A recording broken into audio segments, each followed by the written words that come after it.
Hello and welcome to a very special How I Paint Things. Now today we're going to tackle what is easily the most requested of any of the Chaos Legions, the Alpha Legion. These guys are awesome. And I've got to admit, there was a lot of time spent trying to figure out how I was going to paint them, because of all the legions, these are the guys where there isn't really a single answer on how they look. Every source I found told me a different way to paint them. So in that sort of spirit, I've just gone with what I thought looked cool. This might not be official, but hey, this is how I paint things. So hopefully you like the look of that. And if you do, hey, here's how it's going to turn out. Now, there's a couple of notes on things that you can use. So I do mention ways that you can get a different blue, green, blue on the armour. Those are going to be there mostly as notes for you to follow along if you want to adapt this to your own mat ends. So, paints will be listed in the description below. Let's get cracking. Now, ultimately, whether you're going for blue with a green tint or green with a blue tint, which is going to be so much fun to say every time Alpha Legion colour scheme comes up, I reckon you're best off to start from a base coat of Macragge Blue spray. This is the easiest to work off, I find. If you don't have this, then a mid-tone grey or something like that would be pretty easy to paint over. What we've got is some Sotek Green, and I'm going to thin this out with just a little bit of water, and then we're just going to paint over the whole model, making sure that we get into all the recesses, and all of the armour is Sotek Green. Okay, you see this is not particularly, this is not a difficult step. You may find, because Sotek Green is a layer paint, that you're going to need to go back over and give it another thin coat over the top of this, but I'll let you be the judge of that when you paint yourself. When you paint one yourself. Goodness me, cannot get the words out today. Now after a couple of coats of that, this is what you'll have. And I really like Sotek Green. I can't stress enough. I love this colour. What we've got now though is Skink Blue, Skink Green, Skink Blue. And one of my little dollar store style dry brushes, okay? I'm going to be quite generous with this dry brush where I normally wouldn't. And in part that's because Chaos armor is just covered in spangles and edges and lots of cool stuff that you really want to get some highlighting on.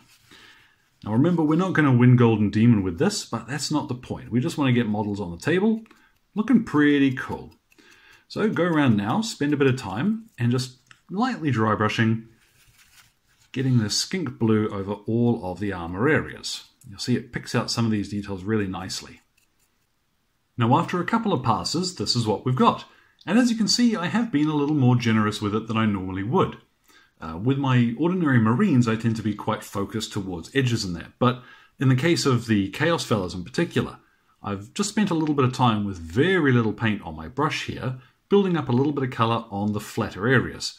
With Alpha Legion, they talk about having individually layered scales on some of their armour, and my goodness, I haven't the patience to do that. But we can kind of fake out some of that effect just by being a little bit careful with our dry brushing. So, like always, too little paint on your brush is going to be better than too much. Now, you've got a choice to make from this step, because you can either pick up Coelia Greenshade, and that'll give you an appearance on these guys kind of similar to Celestial Vindicators. I recommend go check out that video as well.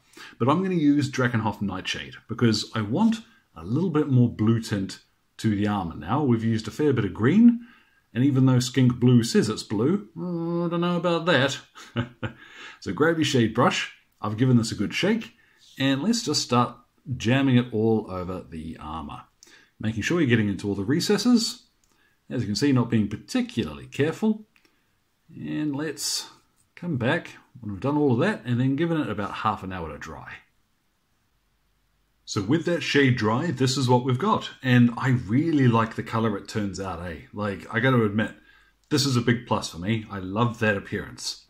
Now, if you wanted instead to go from blue with a green tint, rather than this, what you could do instead would be to start from Macragge Blue, same as we did, then dry brush it with some Imperium Blue, which is a nice bright dry brush, and then hit it with Coelia Greenshade over the top.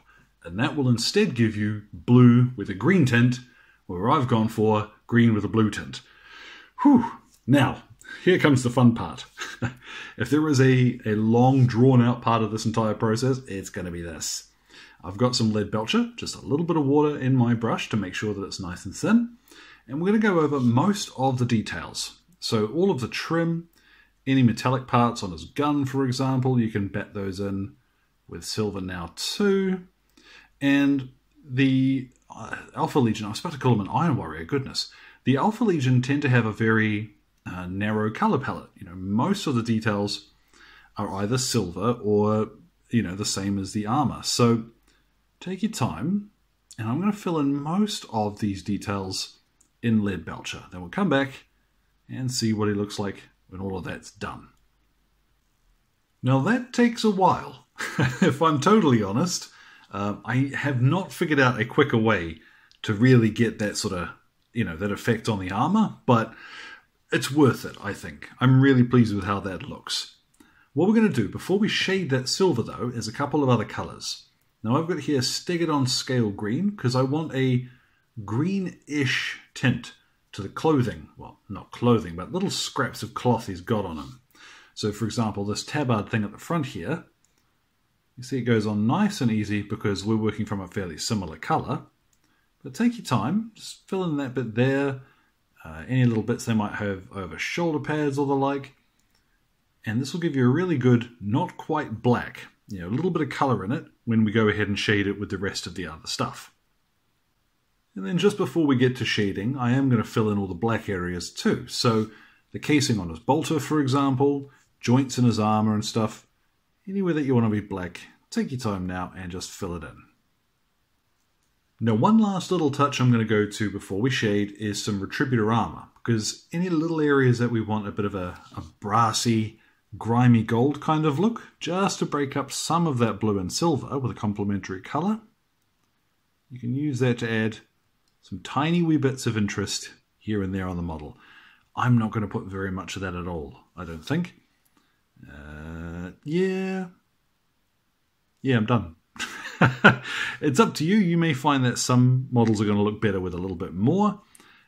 Personally, I like the fairly narrow color scheme, so we'll stick to that.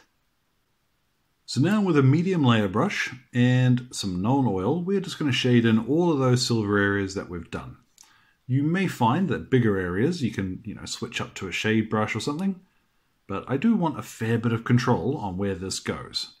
So however you choose to get it done, either take your time or go messy. Go around now, all of the silver, black, the clothing, shade it in now with your known oil. There we go, that's looking a little more sensible now. If chaos can ever be said to be sensible. What I've got now though, one thing I've seen people do that I quite like the look of is to add a little bit of deliberately quite bright green. And what that does then is makes the armor look all that more blue by comparison without us having to do any more work to it. So I've got Waywatcher Green, and I'm just going to pick out details that sort of border on, let's say, the demonic. So anywhere that you would normally be painting bone or what have you. So if I can get this to show up. There we go. On horns, any little details like that. You'll see it's not a terribly bright green, which is quite good for what our purposes are. And as well, I'm going to dip a little bit of it into this scratched in chaos sigil. It won't show up. Whoops. Whoops. Oh, never mind. Now you can see that doesn't change the color massively, but just enough to, you know, add a little bit of definition between some of those areas. And I think it looks pretty cool. Be sparing with it. You don't want to go nuts, but I think that works quite well. What I've got now is some Dryad Bark, and we're going to paint in the leather areas because I need something that I can shade with Agrax Earthshade.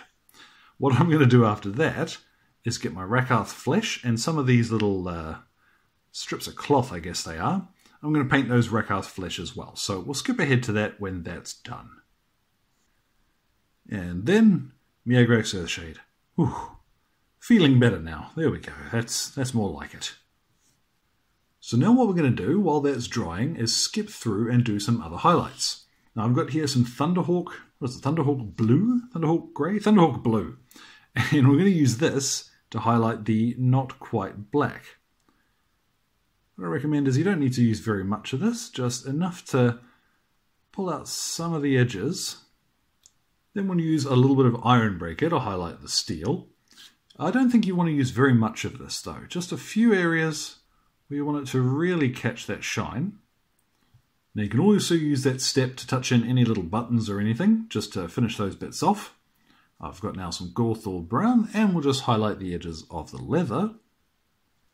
And then finally, if you're feeling fancy, you can highlight the black with just a little bit of Dawnstone. Then all that remains is to base him. And kind of similarly to how I approach Iron Hands, this is a very kind of a narrow colour scheme. There's not a lot happening here, but a base that'll really set it off is a good idea. So I've got my little spreading tool. Let's just get some Armageddon dust on here. A little Seraphim Sepia. A quick dry brush of Tyrant Skull. And then I'll ring the base in XV88 and just pop on a couple of tufts. And finally, our Alpha Legionnaire is complete, ready to take to the battlefield and sow fear and chaos in the ranks of the Corpse Emperor's armies. I really like this guy. He was a lot of fun, and I think there's a lot you can do with the colour scheme.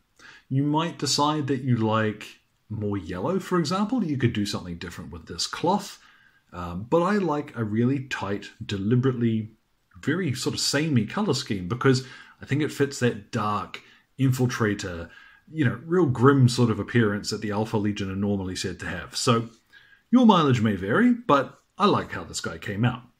So hopefully there, guys, something was interesting to you. In particular, I like how that cloth worked, and that's something you can take with you too. Any questions, feel free to drop them in the old box below. My Twitter and Facebook are both linked there too. So thank you very much for your time. You guys enjoy the rest of your day.